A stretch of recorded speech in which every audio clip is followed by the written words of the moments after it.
It's time to share secrets and insights from fellow entrepreneurs. If you're looking to grow or start a business and you're a game changer, then keep listening to Avanti Entrepreneur for great advice from your host, Dave Mammano, America's entrepreneur coach.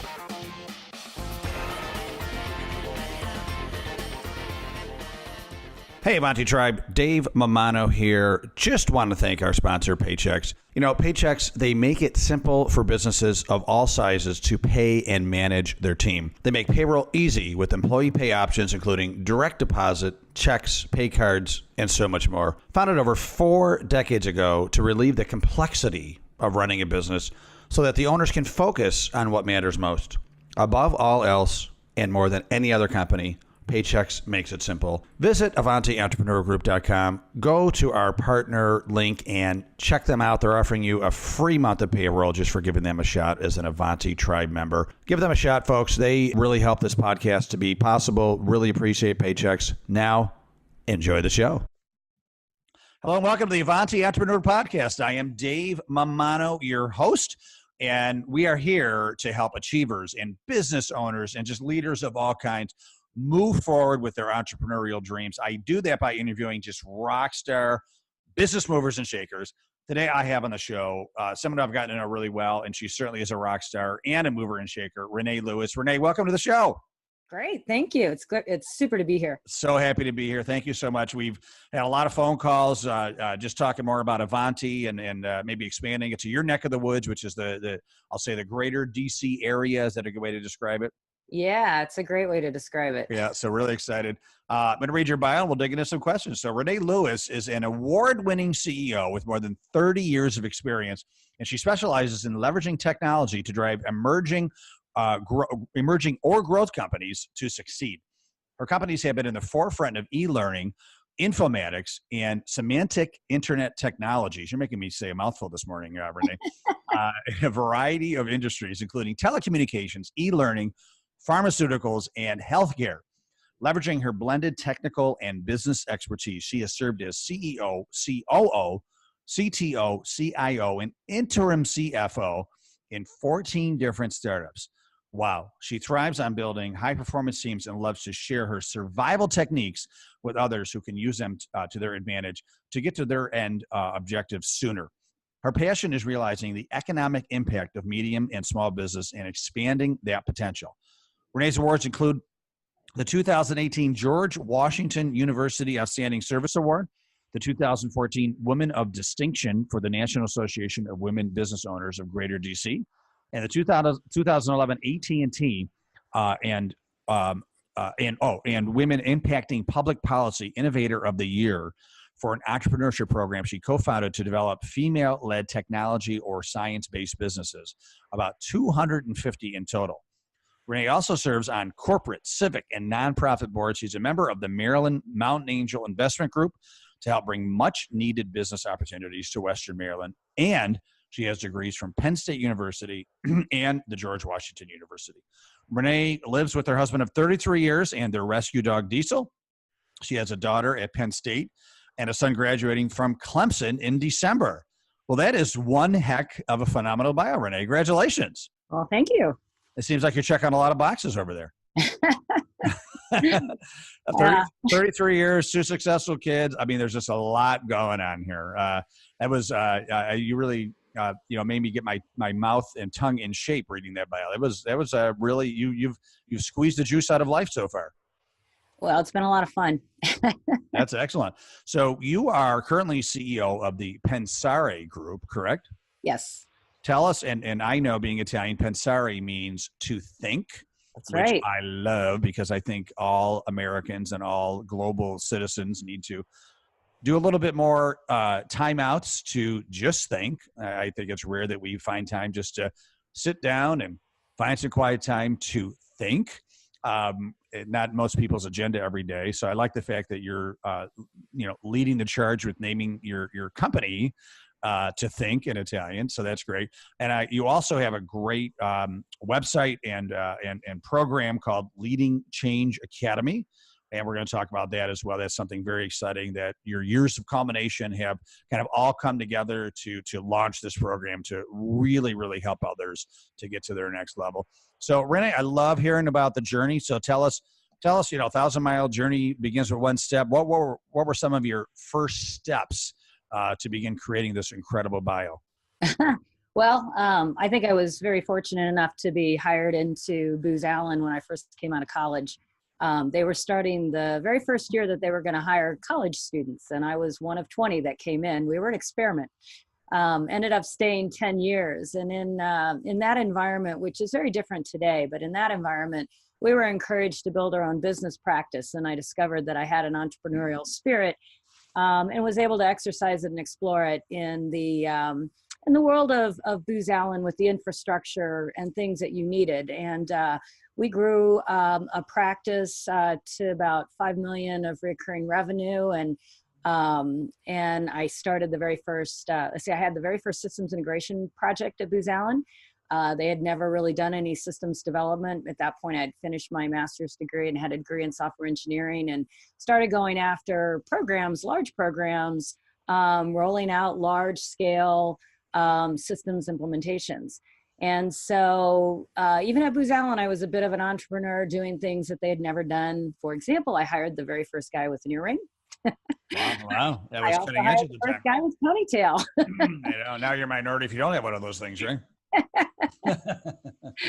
So, but that journey I realized that I had this really interesting angle in technology, where technology meets business, and how to use technology to really accelerate getting things done, basically. And so I came all the way I started off working with mainframes and ended up working with PCs, and now we have all the IoT that's out there today. So I've been part of this wonderful evolution and really bringing it into companies to accelerate where they really want to go.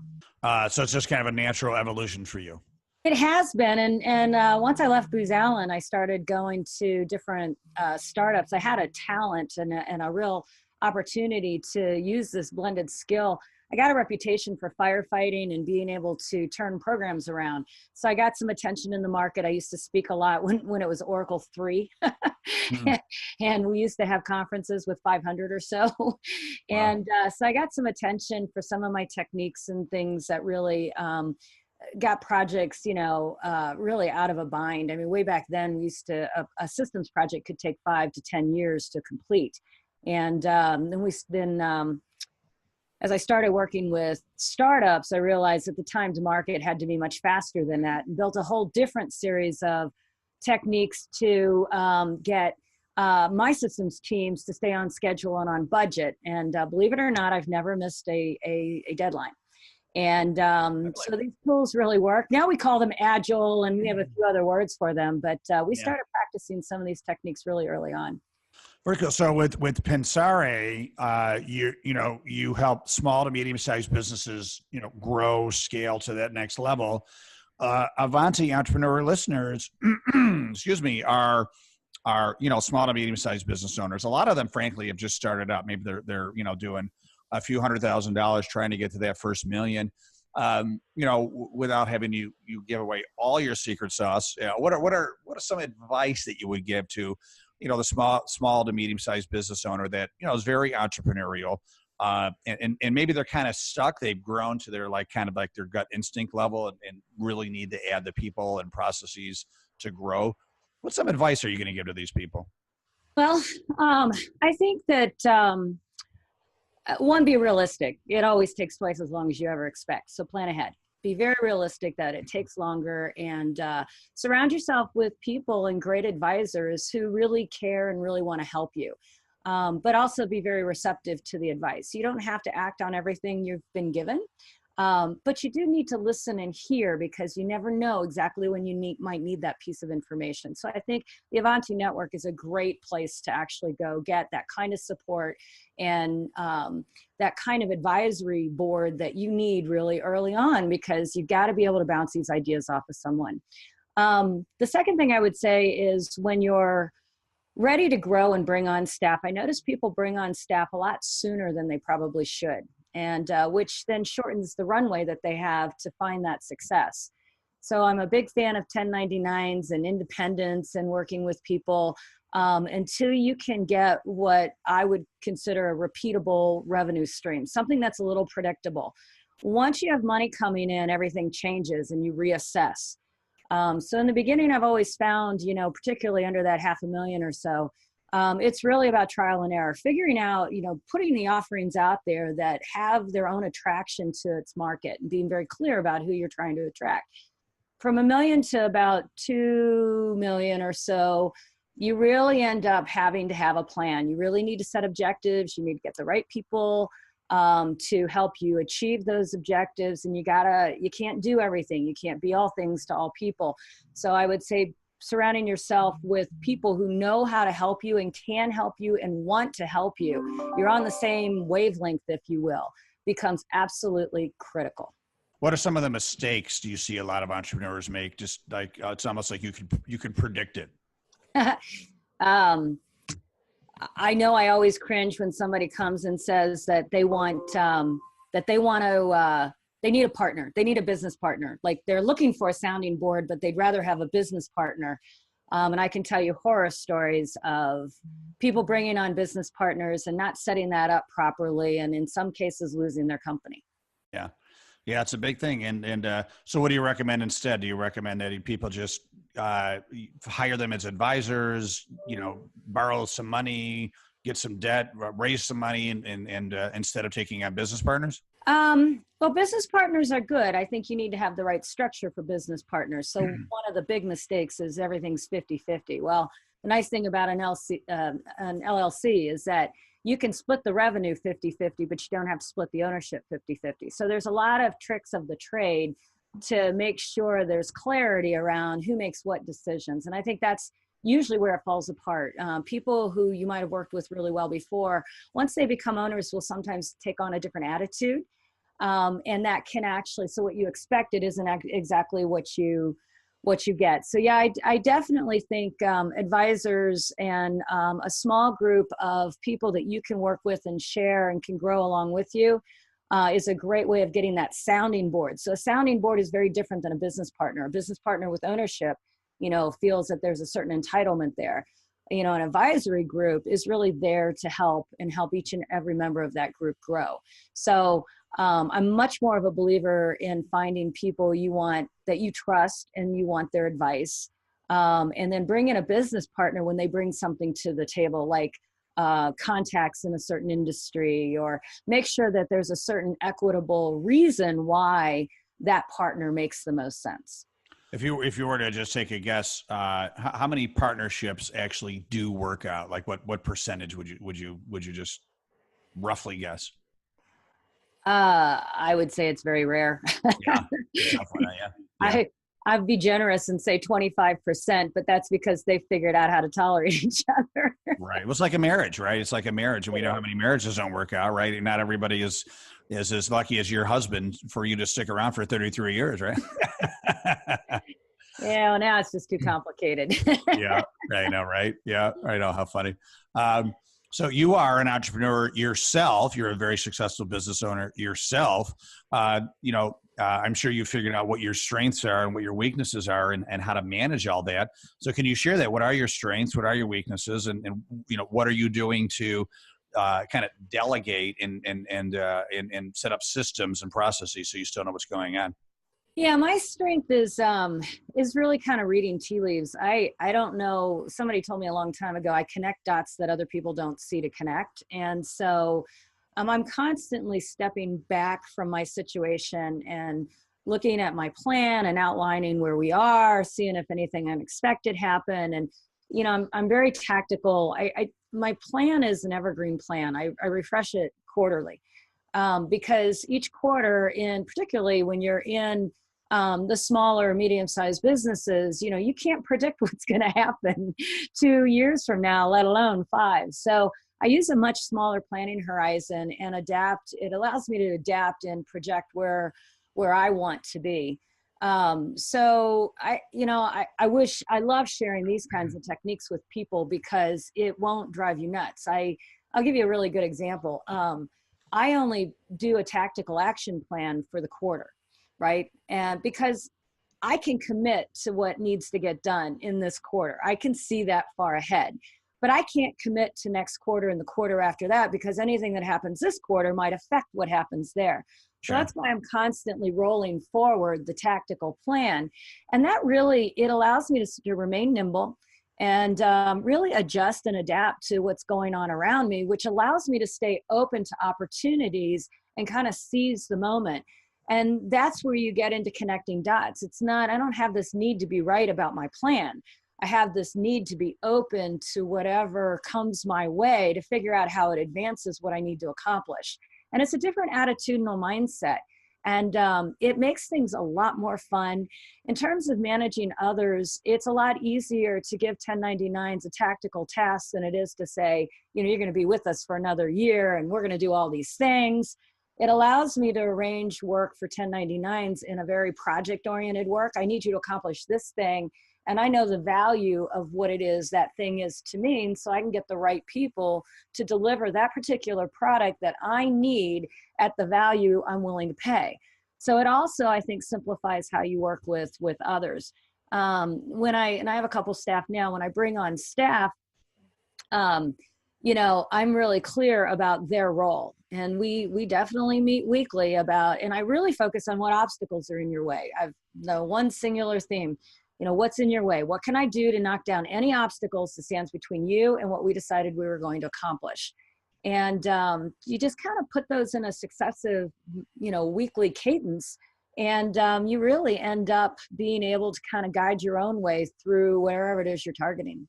I agree that I think that cadence, as you say, is so important, especially as a small business, because you think small business, we talk all the time. We don't need that daily, weekly, monthly rhythm of talking things through, because we're talking all the time. And you realize quickly how much people take for granted when you're not communicating. Oh, I know that they know we're doing this. No, they don't, Yeah.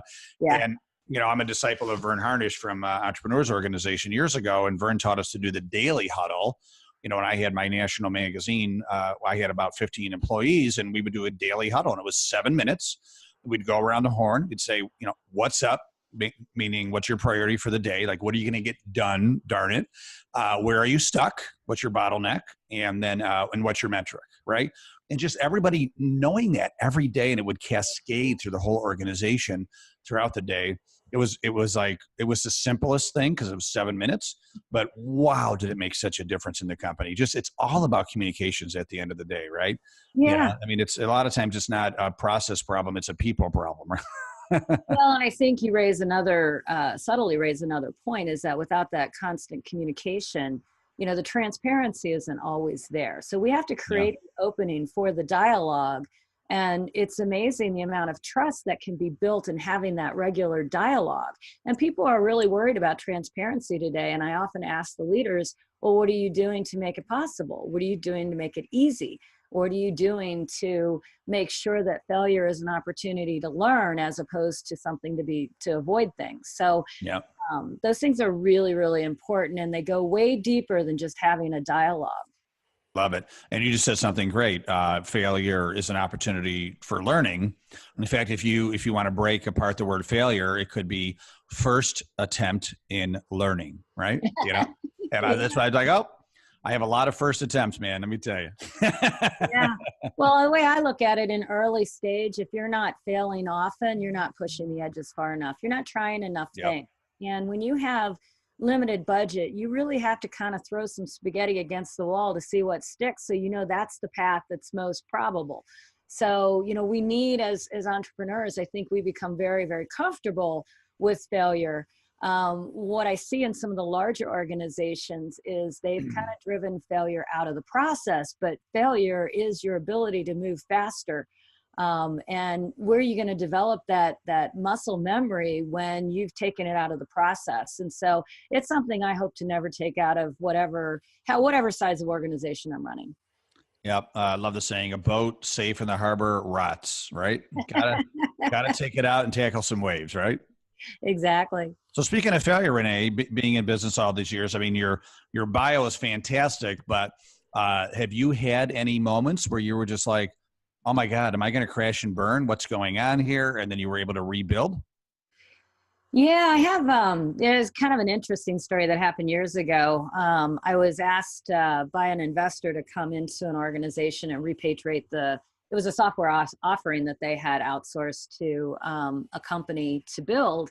And I was asked to come in as a CTO and repatriate that software and build the team around it and get this thing going. What was interesting is the CEO of that company had really interesting ideas. So for example, we had a $50,000 conference table, but couldn't always make payroll. Right. Oh my God.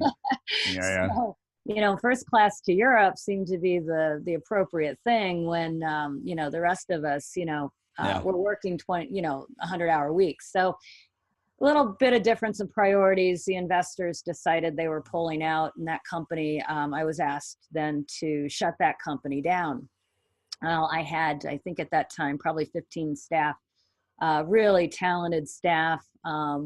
This was an analytic tool that dealt with a lot of data. So we were doing big data before it was cool, and doing a lot of pattern detection work and some really interesting algorithms that would basically crawl a bunch of data and detect signals, if you will.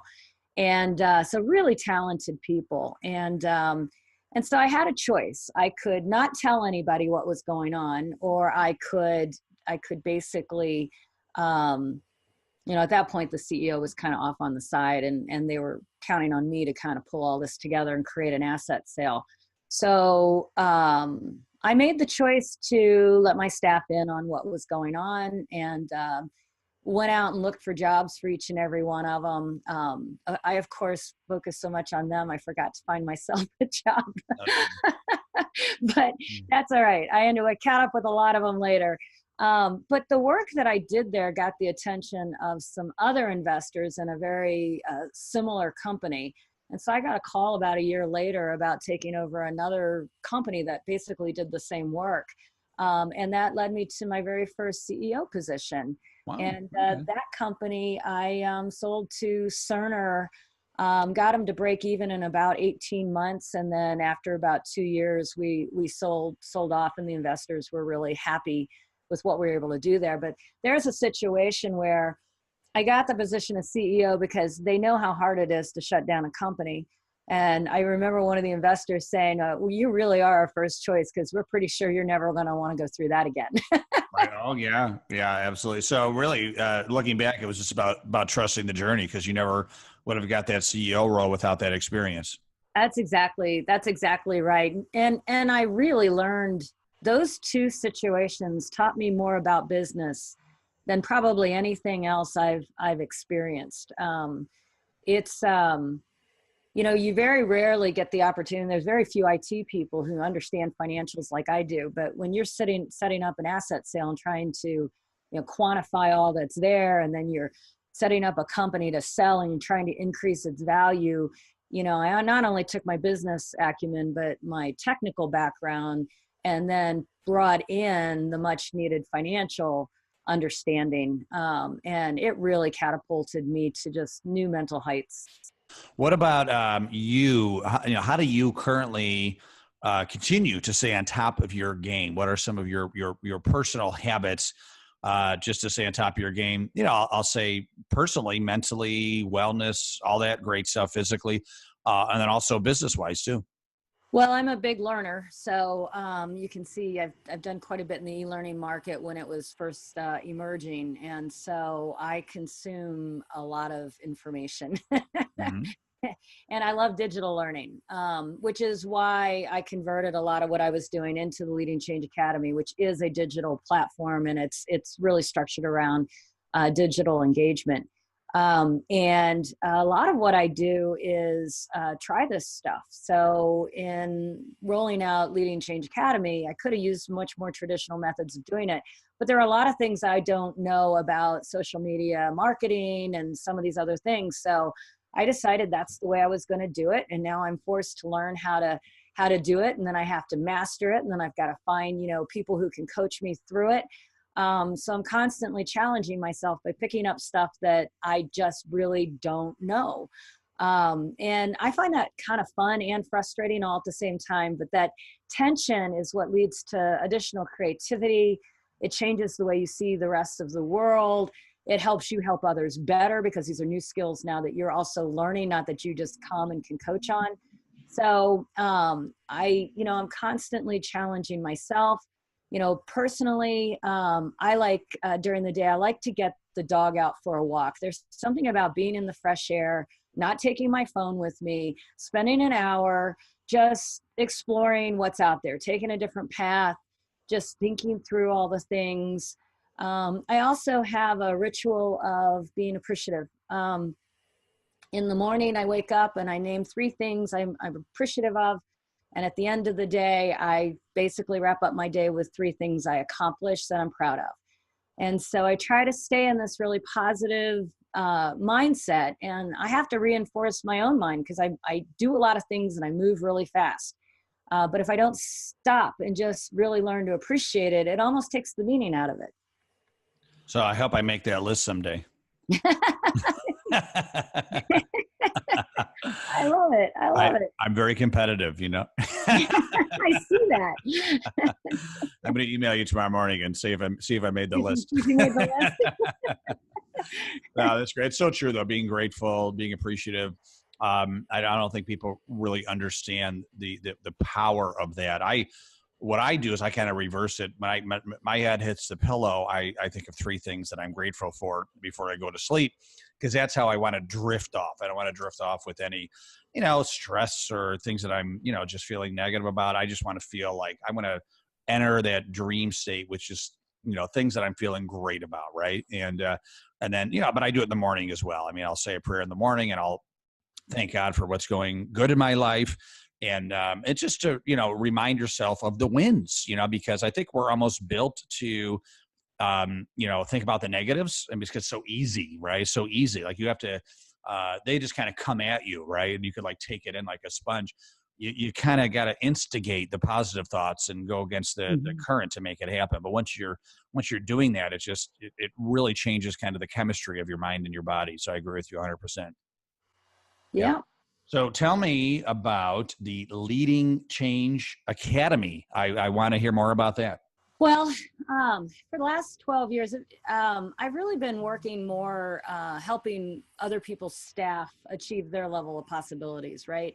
So I got more into leadership development, some sales development, because many teams really need to know a lot more about selling their ideas than they do anything else. And so over the last 12 years, we've really spent a lot of time with big companies, small companies, medium companies, all different industries. And some patterns have emerged about what really shortcuts kind of the ascension to your world of possibilities. And so I started documenting this stuff a couple years ago. And most of the work I was doing was hands-on consulting, like running a training class, but then running projects that really helped reinforce the learning.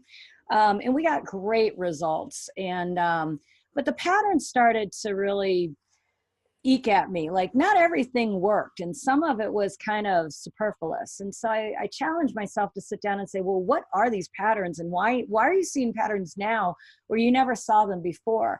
And I realized that business is actually in a different place. We've been using very similar leadership dialogue and methods for 100 years, and it really hasn't changed a whole lot. And so I realized too that with millennials, we have a lot more multi-gender, or we have multi-gender environments, right? Where we've got women are half and half now. We've got multi-generational, where you could see like 4 generations. And that's where I started to see like just the thinking styles were really starting to mix and kind of collide. And I really surfaced this idea that attitudes are everything. And very few trainings are really focused on attitudes, how to manage your own attitudes, how to develop your own attitudes, how your role in affecting other people's attitudes. And it became the cornerstone of rebuilding on these patterns and really shortcutting what you can do to get powerful effects sooner. And so it's kind of my shorthand course to leadership. And we spend, and so that was great. The learning's easy, quite frankly. The writing the materials and all of that piece is easy. I can teach you that. Getting you to exercise, it's a different thing. Getting you to embrace the ideas and put them into play. So we really created a hybrid program with a 90-day peer learning session where we discuss your situations and how to apply the information for situations where you need support. And it's a peer learning group where we literally focus on practicing these ideas. For 12 weeks, I've got different topics where you bring your situation and we work through your situation and unpack it, repack it. And really, it's a lot of exercising what you think you know and trying to reframe an approach that will get you more effect and then celebrating those successes. So it's a very different model.